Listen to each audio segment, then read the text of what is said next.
We get a huge range of questions that come through from our online members. We don't make them up. They are for real. I know sometimes people comment that they're really good questions and they really enjoy listening to them. And two really common topics that appear frequently are horses reacting to girthiness and problems picking up a horse's hoof. So this week, we're answering questions and providing tips to help on both of these. Hello, welcome to Mark Langley's Horsemanship Podcast, a podcast helping people to understand their horses better, to provide solutions in a calm, connected way. I'm Jenny Langley. And I'm Mark Langley.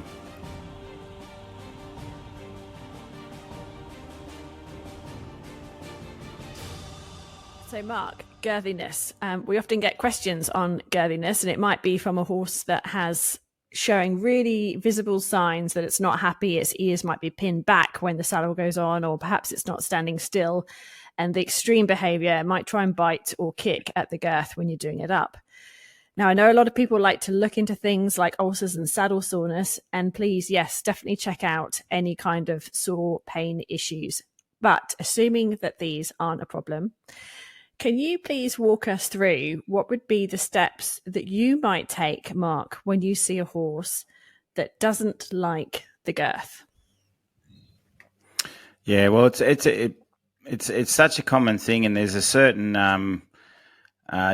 somebody might have ticklish feet, somebody might be sensitive in an area, and instead of maybe a pain associated to girthing, it could be just more of an emotional irritation or a sensory processing thing that makes some horses a bit more sensitive than others. And to me, education is always the key to helping horses feel better about things. And like you said, there's certain times where, you have to get certain physical checks done on horses to find out if there's a deeper underlying, pain association.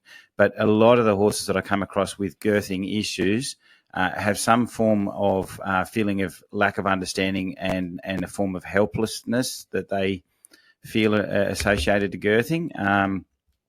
And it's interesting because leg pressure is one of the same areas where I come across a lot of problems with horses. When people lay their leg on their horse and their heels around that belly area, they might get a lot of, head tossing or rushing or all sorts of things.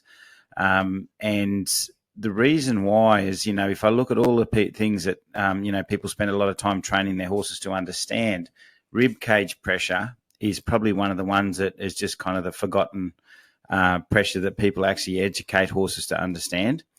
And the thing when we girth and saddle a horse, the one thing we want our horses to do is stand still. And because the horses are kind of, often told or taught to stand still, there's no way of them processing the pressure on their rib cage. So any sort of animal that is not understanding something or slightly uncomfortable about something, if it's made to stand still, it's almost like backing it into a corner and triggering the automatic fight response. So they're going to say, well, you're doing that to me. I'm standing still. All I can do is really bend my head around and bite and nip and go, I really don't like that. And that's what a lot of horses do. And there's different ways that you can help horses. Commonly I see a lot of people, they'll try and do the approach with a little bit of pressure when the horse tightens a little, wait till it softens and release. And you can have some marginal gain with this approach because you're kind of listening to the horse as it starts to worry about the pressure, but instead of just loading the pressure up and just getting the horse really irritated, you do it in increments. So it's a bit like graded exposure until the horse finally relaxes. And that'd be much the same as, a person who's really ticklish with their feet. You could start by just putting your hand on their feet and not if it was a really bad thing and somebody had really sensitive feet. I don't know if anyone's been tickled before, but the more you worry about it, the more ticklish you are. But then sometimes if you center your mind and you're kind of really calm, you can actually not block it out, but you can actually, the sensory processing over the tickling can sometimes just disappear and you can be completely fine with it. And it's all in the mindset of where you are at the time when you're tickled. And it's a bit like a horse, they start to overthink the pressure on their girth. They're not allowed to move, becomes an irritation. They might be a horse that has other issues, anxiety issues. And obviously with anxiety issues, and the horse is in not the best of mindsets, then they suffer from sensory processing, and then the girth pressure is even worse. So another common thing people might see is, when the horse is quite stressed through education and there's a few flies around, the horse suddenly gets like hyper focused on every single fly that lands on it, and it's really irritated about it. But other days when the horse is in a soft, calm mindset, they can have flies landing on it and they're not really worried about them too much. They might swish their tail a bit and, get rid of the majority, but they're not kind of it's not a sensory overload to every individual fly. And I think all these issues contribute to a horse really being anxious and worried about the girth, and they get hyper focused on it, and they don't know, you can't change that. Well, they think they can't change that emotion. So a lot of times when I've got girthy horses, I don't just focus on just incremental graded exposure with the girth. I actually offer them an alternative. So I'm really big on putting a belly rope on a horse and teaching him to lead. And the question, going back to that particular black mare, that black mare was very braced, and every time you put any pressure on her head, she'd lock up and she kind of felt helpless. And she was the one that had the perfect rear, in the sense that she could stand up and rear to too much pressure because she didn't have an alternative. Okay. But when she learned to, yep. So we'll come to when we know what you're going to do to help these horses, and there's the way you go about it in a second. But that whole concept that a girthiness can be helped by the approach to the training. Is there anything else that's in horsemanship? You often see problems that are leaking out, are quite clear, sort of anxiety levels coming up. But actually it's a reflection on training and how they feel about it, as opposed to something else. Yep. So if your horse is already set up to be anxious about the training because maybe you're going to ride it and it's really stressed when you ride it and a whole bunch of other things, then obviously the girth's going to be, more of a problem and an anxiety, because the horse is preset in a bad mindset to be anxious about anything that happens to it. And it doesn't matter what you do to it, it's going to be in the wrong mindset to softly process it. So, I see people go out, they want to catch their horse and their horse runs off. So they do this very specific catching lesson. And I say, yeah, but you could work on connection and catching your horse all day long. But if you're going to not operate it in a fashion where that horse is in a good mindset, then you're only sort of luring it into a trap like Hansel and Gretel. It's a lolly house, right, but it's not. So I talk about the Hansel and Gretel approach all the time. It's like, people try and fix one problem, but that problem stems from the memory of everything that else is going to happen, and the horse sees you coming and the mindset shifts as soon as that gate opens. Right, so it's about addressing the whole big picture, and you have to present a whole something else that makes the horse feel better, that it's accepting, that it's happier, that it's understanding, processing, and then it'll cope, and it won't get these sort of anxious moments. So the question that has prompted this discussion about girthiness has come from Joanne from Australia. She has mentioned her horse, Lila, a little black stock horse from a recent clinic of yours. She's doing a lot better with leading, thanks to the clinic. She says, however, she will try and bite when girthing up, but she won't do it if she's got loosen. And also when she's about to get on, she can get quite impatient and she can toss her head. Once she's actually sitting in the saddle, though, she's much better. Now, she says she's had her saddle professionally fitted. Her back doesn't seem sore. So how can she help with this? So this is the first sort of thing that you would actually look at is the training that goes, the education. So tell us, how would you tackle this for Joe? Okay, so just quickly to give people, listeners, an idea on, the leading side of what we did with the mare. She was very helpless and braced in the lead rope. So, she was up, she had the wrong mindset about leading. So when you pull on her, she'd brace up, freeze and lock up and didn't have that, I got to search and I can do something for myself and there's an alternative to this. And so that was the first area of leading. And I don't see girthing as any different than leading a horse. It's offer the horse the correct alternative so you can empower it to feel good and do something for itself, not just, I feel helpless, I'm just going to go in a state of freeze and brace and just hyper-focus on the thing I'm worried about. the leading unlocked her to be soft and lead forward and feel loose in the body and mind, so she can search, and the lead becomes a pathway. So then she's in a better mindset when you put the girth on, and the girthing process is a similar idea, you know, with her. And people wonder, why would you teach a horse to lead to a girth? You want it to stand still when you girth it up. I'm like, well, horses are pretty clever, and they're very aware when they're in the right mindset. And you can get a horse to understand what forward feel is versus a full compression around their belly. So I'm really big on teaching horses to sort of say, I'll put a belly rope around them that can loosen and tighten. So it's like a slip, like noose kind of thing, where I do a little bowline knot, and then I put the rope through that, and I can pull it tight and loosen it off. You know, in that process, you could do the graded exposure at a distance, so the horse is not near you, so they're just thinking about the pressure, not the person doing the pressure. But I'm instead of doing the graded exposure process, I prefer to teach the horses to do something about the anxiety. So when you watch a horse and you put girth pressure on it, you'll see the body go into sort of a semi-state of stiffness and freeze. The eyes get sort of hard, or some just freeze and don't get hard. They just look nervous and frozen, and they look quite helpless, and they just feel they can't do anything about it. So then that's where the aggression and the head fight comes out. So their body won't move, but then they turn around and bite and say, I don't like that.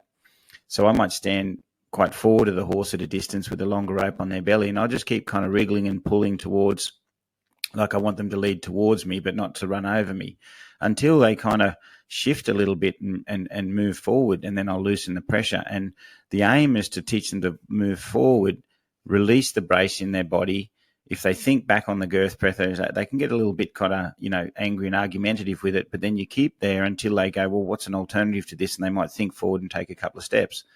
And then you start to free up the mind and bodies to say, this is a feel, you can follow it forward. And when it becomes a pathway and something that they can control, so they end up controlling the pressure. So obviously we control the rope and we put feel on a horse, but they control the pressure by making decisions. So a negative decision like biting at the girth is going to keep some feel on the girth. But when they sort of soften and move forward, they go, oh, that controlled the pressure, and I don't feel so worried about it.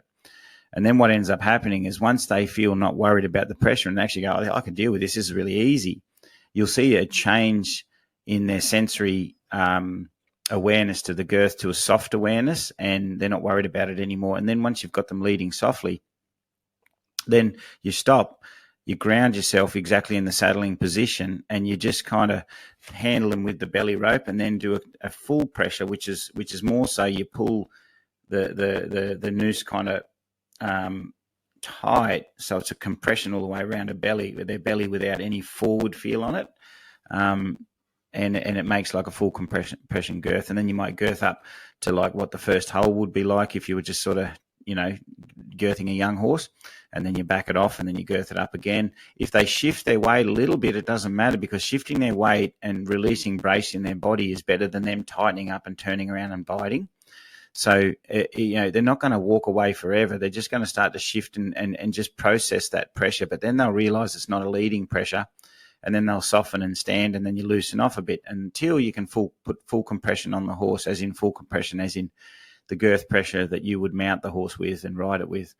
And I've had so much success, you know, doing that with so many different horses that, you know, it just shows me how helpless horses feel and how little in some areas that we actually really help them understand those things.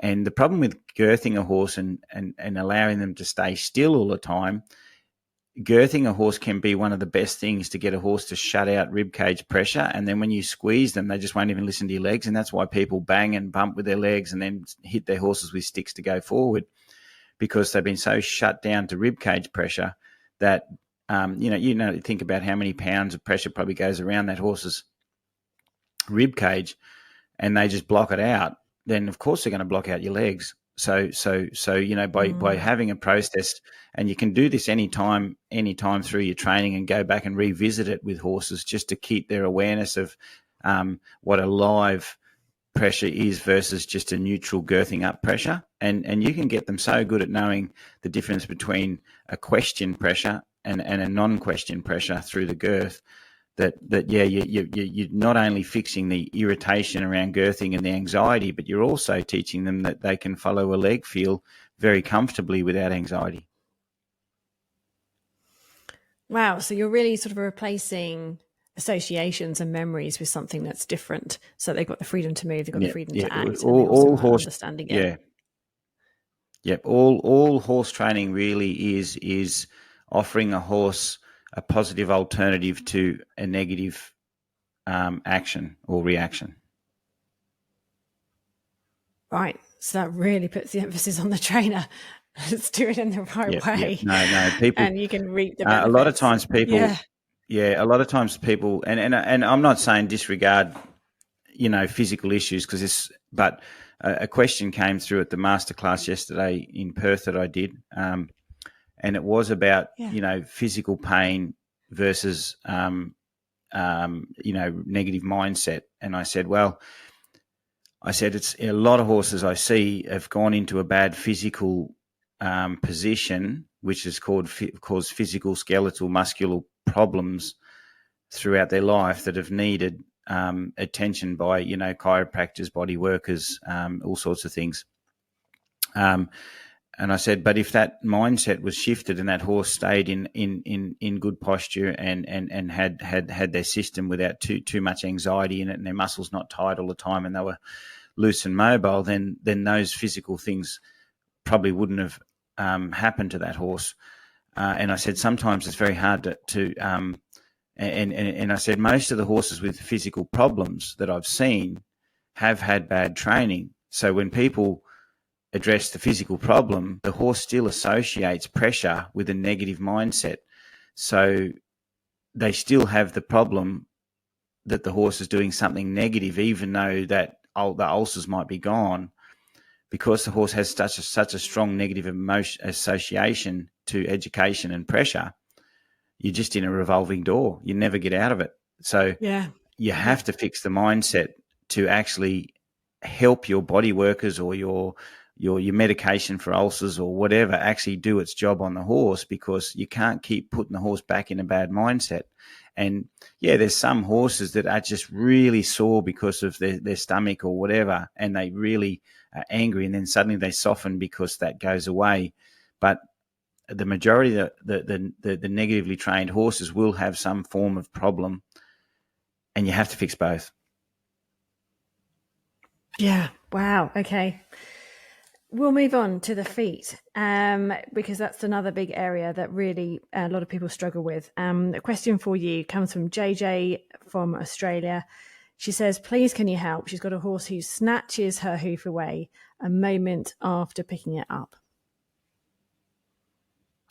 So it's funny that the question will be answered with the same sort of answer just about every time, and everybody knows it's done a bit of work. I mean, I've got this bit of a fascination and about leading and how leading fixes everything. I'm not saying there's other things that don't, because it's a holistic thing, between the relationship you have with the horse. But I'm really big on educating horses, and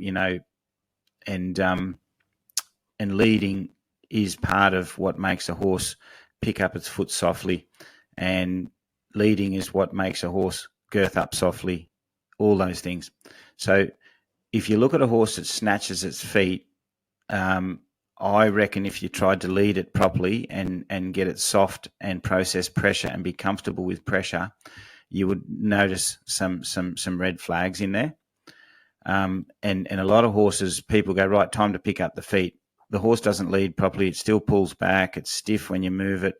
It's standing in a semi kind of frozen, braced sort of position, carrying tension in its muscles, and so forth. And then I could give you 50 different ideas on how to pick up and handle a foot, and then loosen a foot, and then put a rope around the foot, maybe get the horse to lead with a rope and all that. But if I hadn't taught you how to lead your horse better, the horse isn't preset in a nice mobile state of mind when you pick up the feet. So one of the things I say to people when they start to pick up a horse's feet is And people don't understand. Well, it's not that I don't understand. It's a bit of a trick kind of question. I say, what do you want your horse in when you pick up their feet? Do you want it in a leading mindset or a standing mindset? And everyone thinks, well, a standing mindset. And I said, yeah, but a standing mindset can be a horse that's just standing frozen and not wanting to move.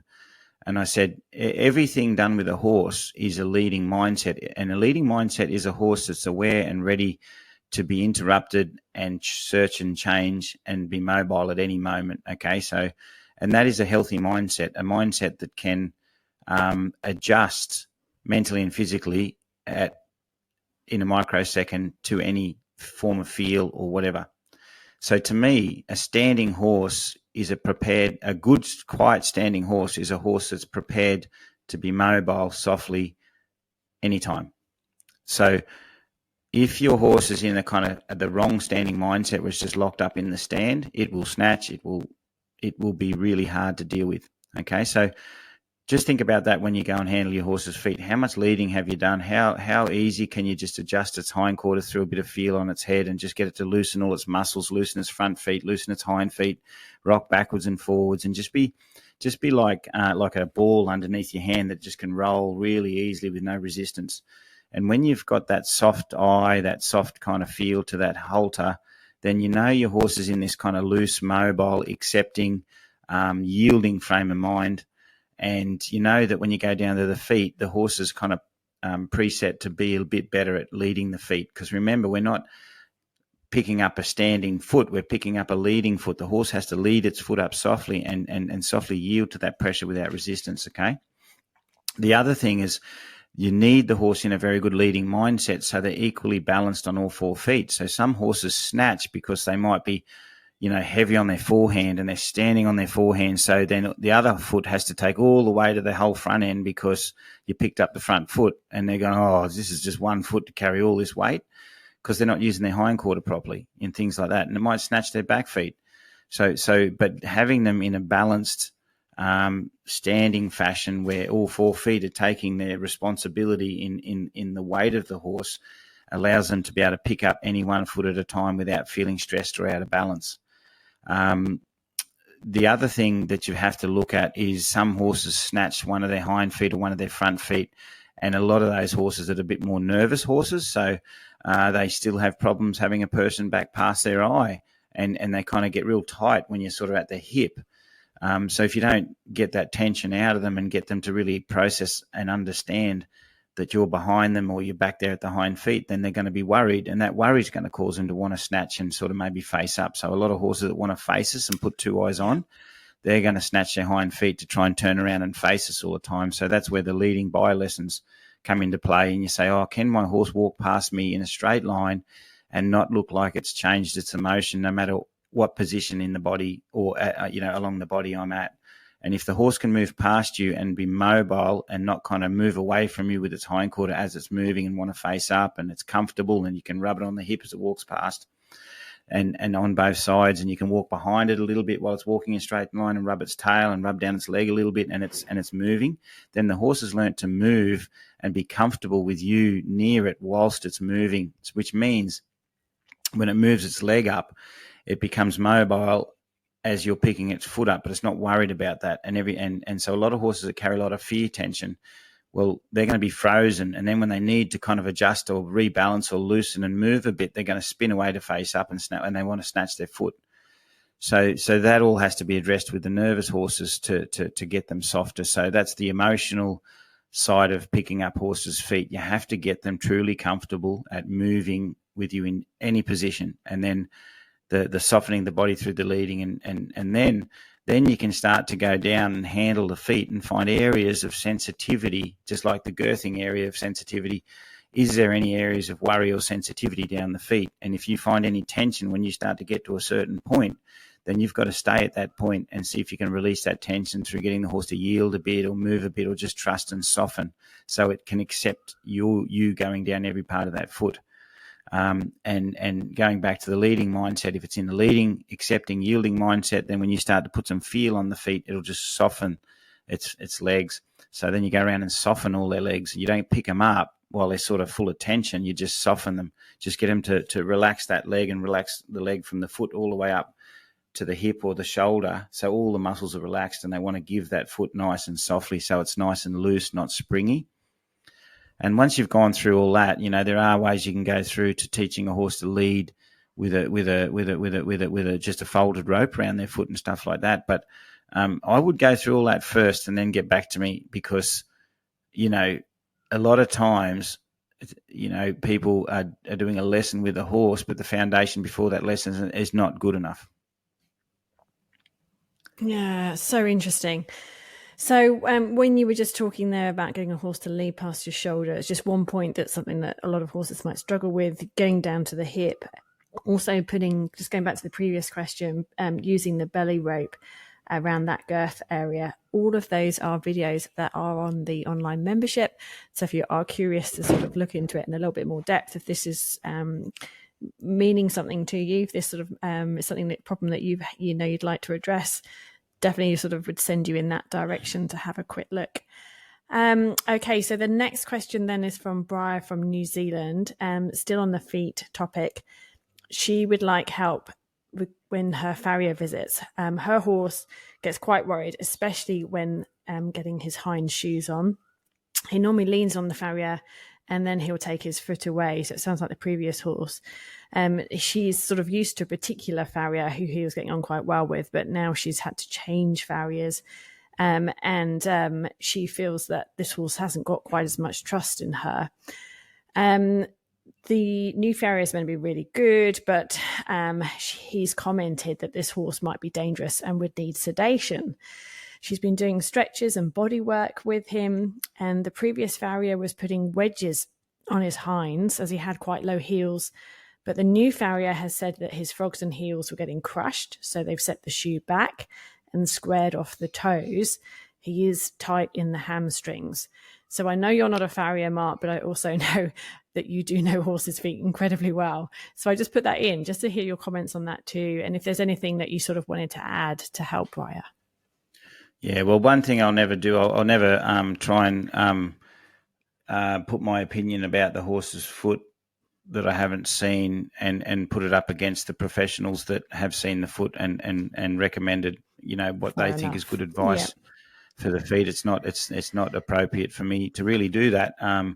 And sometimes I might see a horse's foot and have my own opinion, but at the end of the day, the professionals should be professionals in their area. And if the advice is off the farrier that the heels are getting crushed, then that could be a possibility by wedging them up like that and maybe not doing it right. So then I would just take the advice of the farrier and just hope that it's good advice.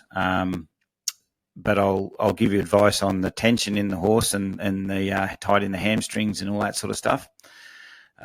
So basically, I'm not going to repeat everything that I just talked about. I would listen to everything that I just talked about on the hind feet, because that answer was actually a broad answer for a lot of issues. And if you listen to the issues, what I'm hearing in your question is the horse is still worried about people down the back end, holding a lot of like freeze tension in its muscles, which make the hamstrings seem tight and everything kind of loaded up. So that would direct you back to all those leading by lessons and leading lessons and loosening the muscles, learning to balance equally on 4 feet. But the one thing that I didn't add into this, and I think I'll add into it for your particular question, is training a horse is for the horse. Us connecting and being good with our horse is for us and the horse. And I tried to make this clear at the masterclass. Some people spend a lot of time on working really in a certain way to get that horse to trust them and connect with them and work with them, and then all of a sudden the new owner or the practitioner, the farrier, whoever comes in to work with the horse, has a problem with it. And this is where people think that they're educating their horse. No, you're educating the horse for life. And so education is something that stays with the horse forever, and your connection and your relationship with the horse is only short-lived while you're with the horse. So why I put a lot of emphasis on education is because that's for the horse forever. So what you have to do, I think, with your particular horse is set up education that stays with that horse so new people don't have a problem approaching it and there's no fear tension in the new person walking up. So by the sounds of it, the real soft, kind sort of farrier kind of was okay, but the farrier who comes in just to do his job is not okay. And the farrier that just comes in to do his job shouldn't have to be a horse connecting guru. He's the guru in a horse's legs and feet, and the horse should have education enough so the farrier can do his job without having to be a horse trainer and a farrier all at once. Okay, so basically, you need to do some lessons where the horse gets used to different energy, different speed of energy, different approaches, things like that. A lot of these horses I find are a bit tight when we catch them, so we relax a little, make ourselves low in our energy and kind of gently approach and retreat till we catch them, and then we go a bit steady when they're nervous and all that sort of stuff. And we kind of keep them in that state that energy is dangerous and not good. The other thing that people tend to do is they tend to drive horses with energy and then have to catch them with low energy because they drive their horses with energy, and they end up in this revolving door of drive and draw, and then people with big energy can't approach the horse.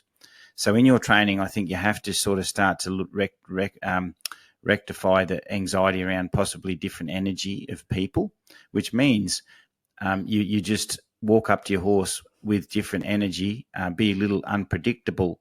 But unpredictable is not only going to scare a horse for a little while. Unpredictable will keep a horse scared forever if your unpredictability has some form of violence or chasing behind it. But if you're just a wobbly goog and you walk up fast just to pat your horse and walk away again, the horse is scared for maybe 10 or 15 transitions. But after a while, they go, you're just a wobbly goog, but you're nice and I like you. So I've got over the fact that I thought that energy was dangerous.